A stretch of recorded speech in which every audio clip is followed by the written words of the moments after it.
have saw that child, that little baby boy in her hand, would have killed it right before her eyes.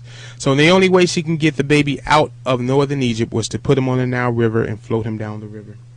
And so this was her intention. You know, she would rather do that than to see her child be killed right before her face. So what happens? This is when the hand of the Most High is just powerful. Because Exodus 2 verse 5 says, "And the daughter of Pharaoh came down to wash herself at the river, and her maidens walked along by the river's side. And when she saw the ark among the flags, she sent her maid to fetch it." So that ark, that's the basket that Moses' mother built, and that's the basket that she put baby Moses in. So this basket went down to the doorsteps of Pharaoh's palace. This is where the daughter of Pharaoh was out there taking her bath. In verse 6, "And when she had opened it, she saw the child, and behold, the babe wept. And she had compassion on him and said, This is one of the Hebrews' children."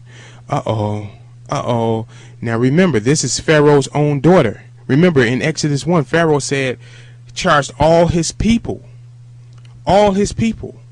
So he's charging all the native Egyptians to kill these Hebrew baby boys, throw them into the river. That's what he says, right? So we see the Pharaoh daughter. She is of Pharaoh's people, right? That's his own flesh and blood. She is in the river already. So she see this ark, and she see that there's a baby in there, and she recognized that this child is one of the Hebrews' children. So immediately she is supposed to dunk that baby into the river where she stands and drown it. That's what she's supposed to do. But let's see, what did she do? Let's go to verse 10. Let's go to verse 10. It says, "And the child grew, and she brought him unto Pharaoh's daughter, and he became her son. And she called his name Moses, and she said, Because I drew him out of the water." Now, if we go back up to verses 7 through 9, it'll tell us that Moses' little sister Miriam followed right behind that basket because she wanted to see what would happen to her little baby brother.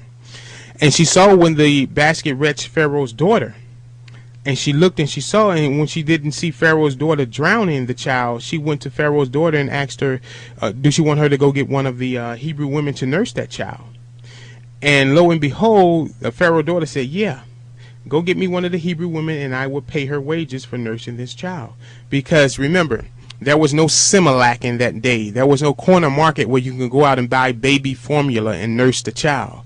So when she sent little Moses' sister out to go get a woman to nurse that child, because she's saying, go get me a woman that has a baby, that just had a baby that has milk in her breast, so she can nurse the child. Because that's what breasts are given to women for, brothers and sisters, to nurse children.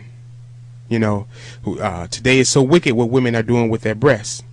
You know, getting all kind of stuff put in them to make them big, and breasts is just there to nurse the children. So to get back to our presentation, just had to throw that out there though. So Moses' sister went and got her mother, and Moses' mother actually raised him. She was his nanny. She was his babysitter, if you want to use those words. And right here in verse 10 it says, "And when the child grew, she brought him unto Pharaoh's daughter." She, being Moses' mother, she brought her son back to Pharaoh's daughter. And look at this. And Moses, and when it says "and he," is saying Moses became her son. Oh, wow. Moses became the stepson to Pharaoh's daughter. How can that be when Pharaoh himself said, "All my people, kill all these Hebrew boys at birth, throw them in the river"? But yet Pharaoh's own daughter is bringing a Hebrew boy to Pharaoh and saying that this is her son? The only way that that can happen is if Moses, the Hebrew, look exactly like Pharaoh and Pharaoh's daughter, if he look exactly like the Egyptians. Because what we get in here, the understanding from the scriptures, that Pharaoh did not even know that Moses was not his flesh and blood grandson. He did not know. Because had he known, he would have killed Moses instantly. Because he gave the decree to his own people to become child murderers. So how do you think his people feel? They are out there being stone-hearted, stone-cold murderers of children. And yet here's Pharaoh, having one up in his palace, got all the rights, all the privileges of his family of a king.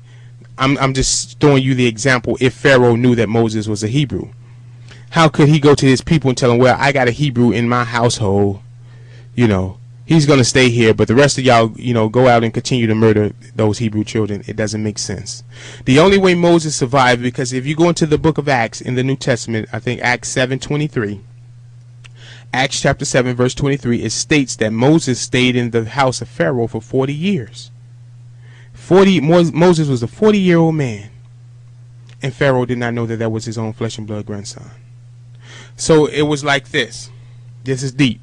Pharaoh looked into the eyes of Moses as Moses was a little child and said, "This is my flesh and blood grandson." He looked into the eyes of Moses as Moses was a young boy and said, "This is my flesh and blood grandson."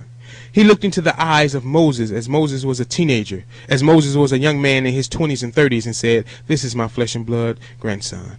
He looked into the eyes of Moses as a grown man at 40 years old and said, "This is my flesh and blood grandson." So for 40 years, Pharaoh could not tell that this Hebrew was not an Egyptian. Moses lived the first 40 years of his life as an Egyptian. Now remember, he was raised by his mother, so he always knew he was a Hebrew. Because his mother was his nanny, his mother was his babysitter, and she probably told him that, and she told him to keep that a secret. But Moses raised into the palace of Pharaoh, brothers and sisters, 40 years, and Pharaoh did not know that this man was not an Egyptian. The only way that can happen is that the Hebrews had to look just like the Egyptians. The Hebrews had to look just like the Egyptians. We're going to prove that. Hebrews had to look just like the Egyptians. The Hebrews had to look just like the Egyptians. We're going to prove that. Scholars, biblical scholars, well, not really even biblical scholars. More so, we can say biblical scholars, archaeologists, and others have stated that the Pharaoh that stood on the throne of Egypt during the time Moses was born, the Pharaoh that was Moses' foster grandfather, was a Pharaoh by the name of Seti the First. Pharaoh Seti the First. In a book by a historian named George Rawlinson, he wrote a book called History of Ancient Egypt. Now on page 252, he gives us a physical description of what this Pharaoh Seti the First looked like. He said this: Seti's face was thoroughly African. He had a stormy face with a depressed flat nose, thick lips, and heavy chin. So we're looking at this, and this George Rawlinson is giving a description of what Seti the First looked like. Now, if this is the physical description of Seti, which it is, and we're going to see in just a moment, Moses had to have that same physical description, because remember, Seti said, "Kill all Hebrews at birth." Hebrew boys, get that right. Hebrew boys at birth. Save the daughter, but kill the son. Moses was just 3 months old.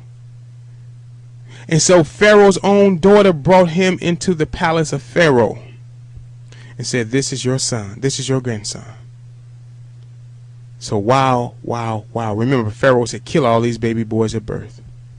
But here come Moses. The only way that can happen, Moses had to look exactly like Pharaoh did. Moses' face had to be thoroughly African. He had to have a stormy face, flat nose, thick lips, and heavy chin. Otherwise, if Moses looked like Charlton Heston, if Moses looked like Steven Spielberg or any other Jew, and the Egyptians being a black people, then he would have stuck out like a sore thumb in the palace of Pharaoh, and Pharaoh would have took that baby out by the foot and dumped him in the Nile River until he breathed no more. But Pharaoh did not do that. Pharaoh thought this was his own flesh and blood child, grandson. Moses stayed in the palace of Pharaoh for 40 years.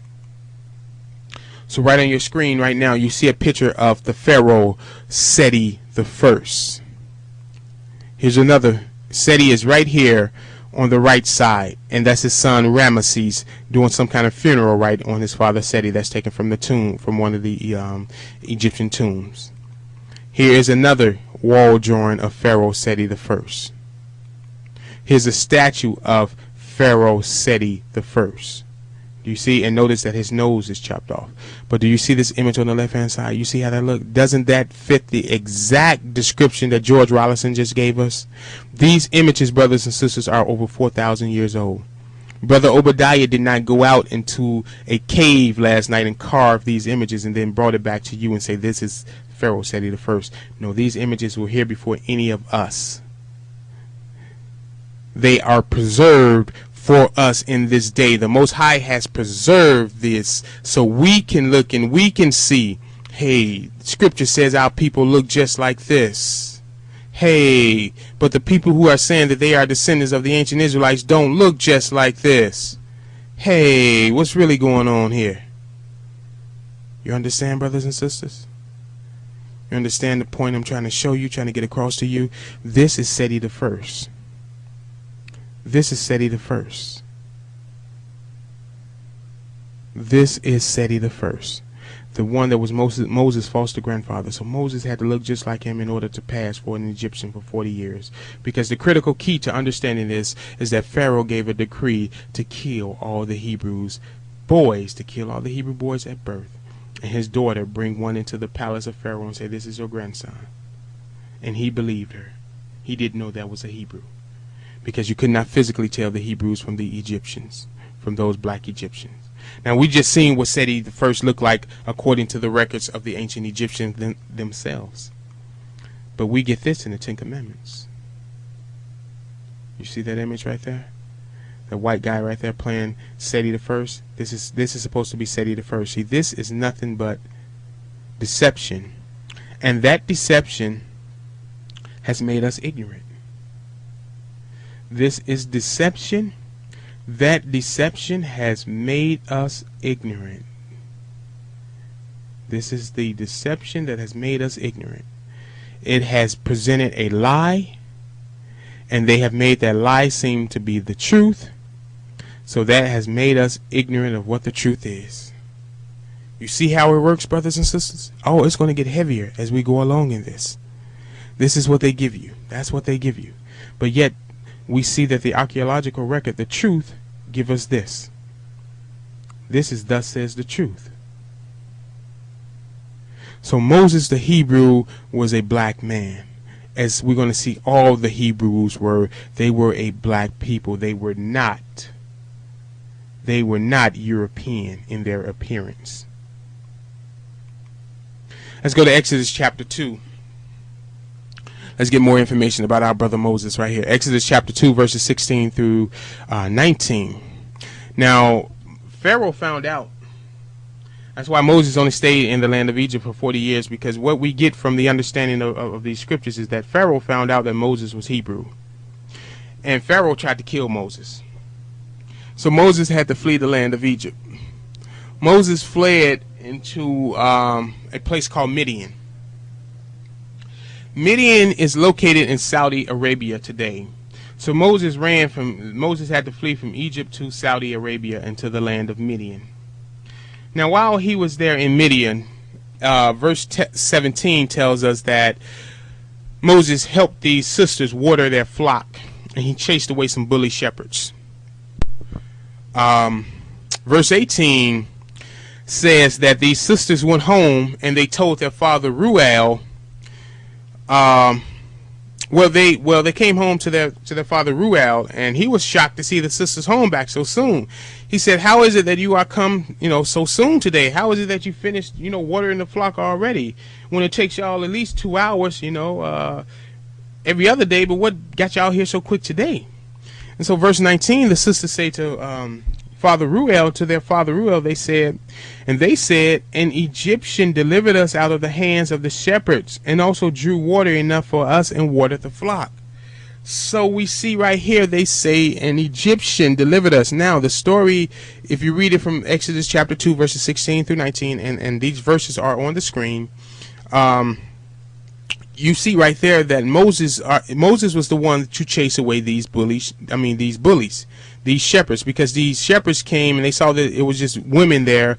So they went and said, "Hey, y'all got to move back out the way. I'm going to water my flock first. I don't care if y'all was here first or not. I'm going to do mine first. So I'm going to go into this well and get my water first."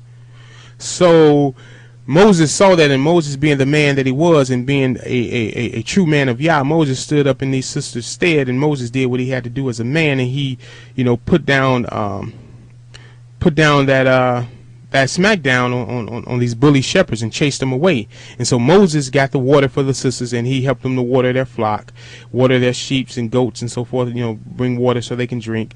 And so when they went back home and they told their father, they said, an Egyptian delivered us out of the hands of the shepherds.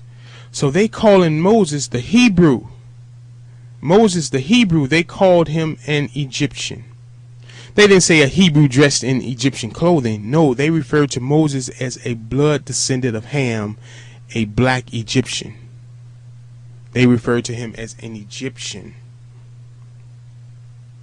So do you see, brothers and sisters, right here on the screen now? What did those sisters say? And they said an Egyptian delivered us. Right here, these are pictures of Egyptians. This is what the Egyptians look like. The sister said an Egyptian delivered us. When they went and told their father an Egyptian delivered us, this is what they're talking about, people who look just like this. What you see on your screen right now is the Queen, Queen Ty, and you see next to her grandson, King Tut. Now this image of King Tut was newly recreated, I think, in maybe 2003. It was created from the image of King Tut's skull. Now this image was created, I don't know if you all are familiar with the new image that they created not too long ago, but that new image is very false. It's a European looking image of King Tut. That's the false image. But this image that you see on your screen right now is an image that was created using forensic science and computer programs, and they put all this together. They measured his skull and everything, and this is the image that they came up with, and they said that this is what King Tut looked like when he lived in life. So we see that image of King Tut right there. That's the new one created with forensic science. Now be aware that forensic science is the science that they use today. They use it in court. When they go out and they find a body of a person, when they find their remains and it's out in the open field and it's just a skeleton, they would take the skull of that skeleton and they would reconstruct the face of that person using forensic science, and therefore they can put out, have anybody seen this person right here? And forensic science is very legitimate. So they used that to reconstruct King Tut's face, and they said that this is what this man looked like in life. You see that? He's a black man. And this is his grandmother right here. Now the image of his grandmother was created like 4,000 years ago. This is a bust created by the hands of the Egyptians. She was a queen. And this is her grandson right there, King Tut.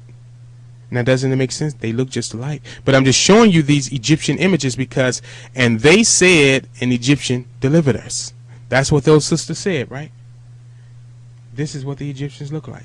Right here, this is a statue of King Tut. This is an actual statue that was created about 4,000 years ago of King Tut. This statue was found in King Tut's tomb in 1922, I believe it was, when they went and they raided his tomb. And they came out, and this is one of the statues in there. And now this statue has him as jet black, but look at his facial features. It's the same facial features that we see right here with the forensic image. You see that? You see the wide nose, the thick lips?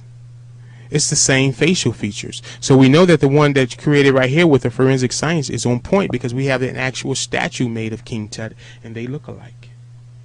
But the point of this is that this is the Egyptians. These are the Egyptians. And they said an Egyptian delivered us. When they told their father that an Egyptian delivered us, they described Moses as looking like an Egyptian. That's what the Egyptians look like. Right here, we have the image of the Egyptian queen, Nefertiti. Nefertiti image was created with the same forensic science methods that they did to reconstruct King Tut's face. They used her skull that they have, and they said that this is what she looked like in life. Do you see that? Clearly your sister, ain't it? But what did the daughters go back and tell their father? And they said an Egyptian delivered us. Do you all remember back in 1991, I believe it was, Michael Jackson had a video directed by Brother John Singleton, had Eddie Murphy in there, Iman the model, what's the brother, Magic Johnson. Remember that video? Remember the time? One of my favorite videos. They had a whole Egyptian theme in that video. Now, as I mentioned, they had the model Iman in there. Iman is from Somalia. Remember, at the beginning of this, I told you that the Somalians and the Egyptians were blood brothers. Now, in this video, Iman was portraying the Queen Nefertiti, the queen that you see on the screen. Now, I'm going to drop a picture right here of what Iman looked like when she was dressed as Queen Nefertiti. And you see how she looks? She looks just like that image that forensic science made of Nefertiti, right? Because Imam is a Somalian, and the Somalians and the Egyptians were blood brothers. They both are descendants of Ham. So you see this more live image of Imam. If you would have walked into the palace of Egypt 4,000 years ago, you would have seen a queen sitting on a throne that looks just like that. So what did those sisters say? And they said, an Egyptian delivered us. Did you see the...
I'm bored. I want to be entertained. Can my pharaoh find some way to entertain his queen?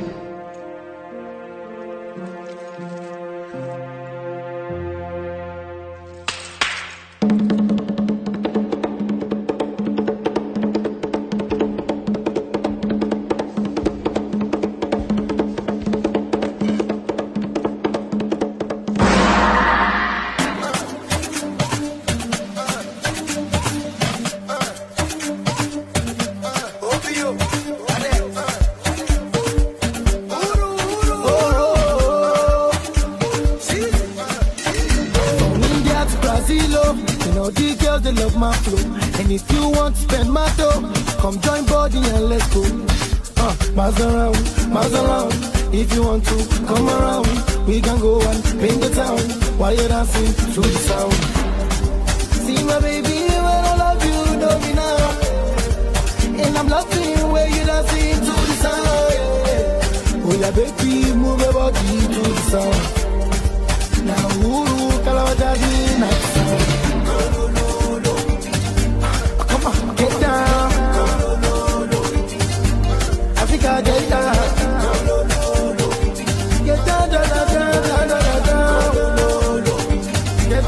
get down. She dey make me color mentally, she dey give me memories today, where they make my head start. She dey bust my open cutter, hey baby, dance to sound for me. Baby girl, there's no really getting here, let me see you get down for me. See my baby, when I love you, know me now, and I'm loving where you dancing to the sound. Oh yeah, baby, move your body to the sound. Now, Kalawajadi, night sound. Oh, I know one of them, I'm coming back, I'm a ekala.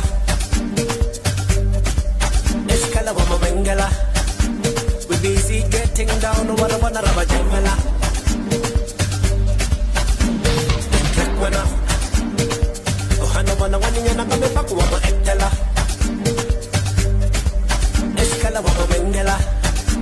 We busy getting down, what I wanna rubber jamela.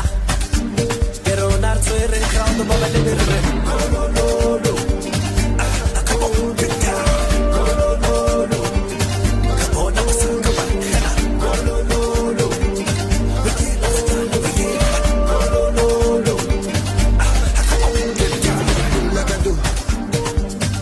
No time to function. Do like I do. No time for paparazzi. Do like I do. No time to function. Do like I do. No time for paparazzi.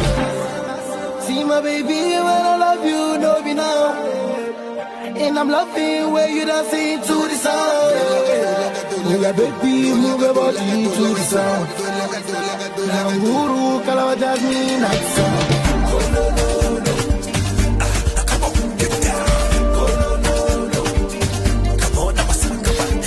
Go,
Moses was a Hebrew, but he looked just like these Egyptians right here.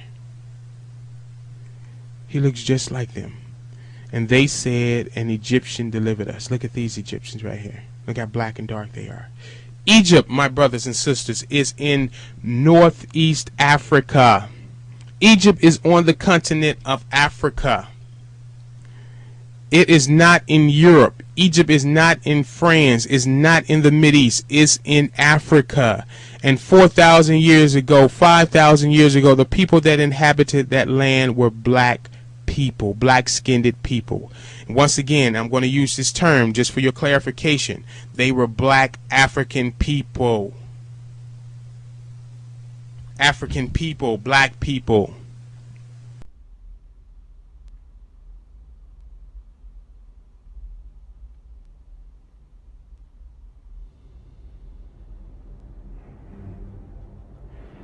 Black Moses, Black Pharaoh, they actually know.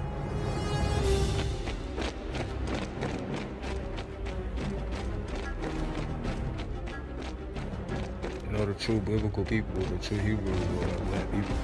You can't hide in ancient Egypt or past the Egyptians if you like work.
Moses waking up realizing that he was really a Hebrew the whole time.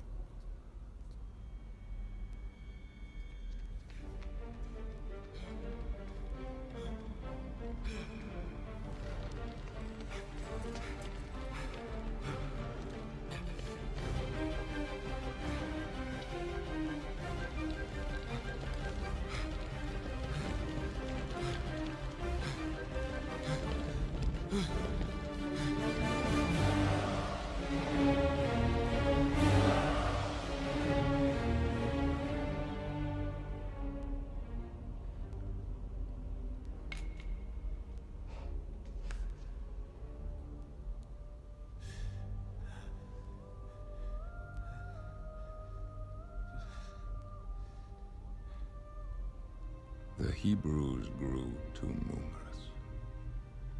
They might have risen against us. Father, tell me you didn't do this.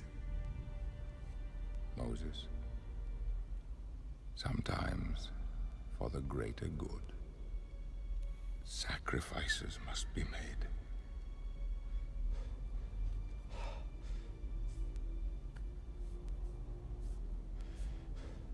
Sacrifices? Oh, my son. They were only slaves.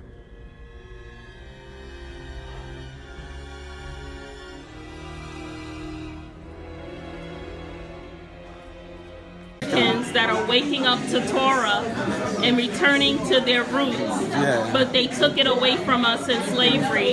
Can you give us some words of encouragement for Black Americans who are returning to Torah?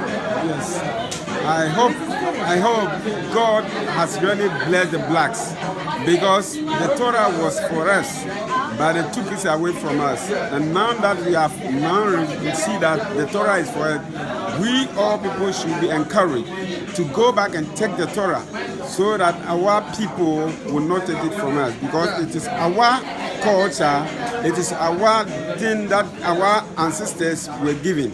So I encourage every Black American to get out to know the Torah, that the Torah was given to them, because Jacob was a black, he was not a white.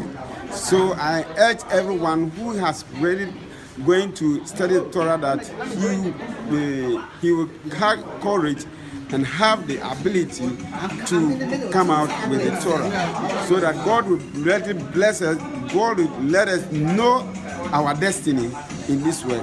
And we pray that everybody who has take this opportunity will find be fruitful. He will bless his people, and Adonai will also help him. Amen.